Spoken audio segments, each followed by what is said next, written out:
बोलम 10 स्पोर्चा और नीलूफर के मनाजिर। स्पोर्चा आपी नीलूफर खातून से पूछती हैं कि क्या आप अब भी मुझसे नाराज हैं क्योंकि मैंने औरहान बे को खंजर मारा था। नीलूफर कहती हैं, आपको क्या लगता है?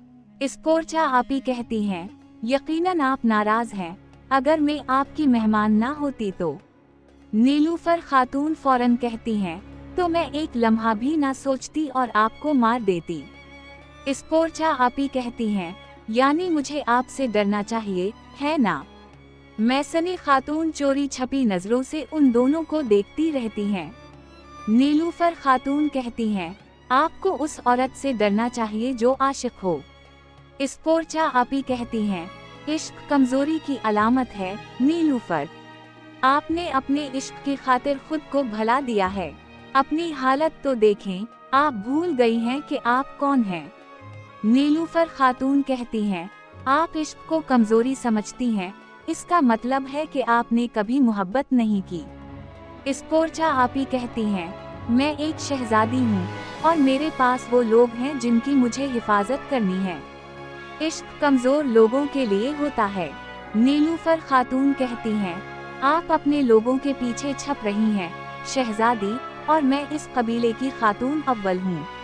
मैं अपनी मोहब्बत और अपने वतन की हिफाजत करती हूँ। मोहब्बत के बगैर इंसान मजबूत नहीं हो सकता और मोहब्बत भरोसे से शुरू होती है।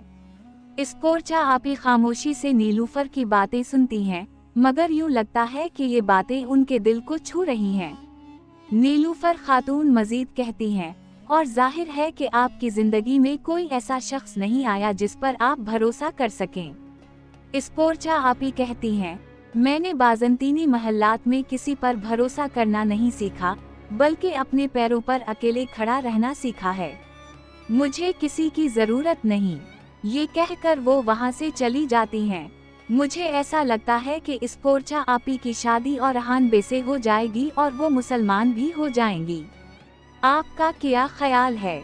कमेंट्स में अपनी राय जरूर बताइएगा। अल्लाह हाफिज।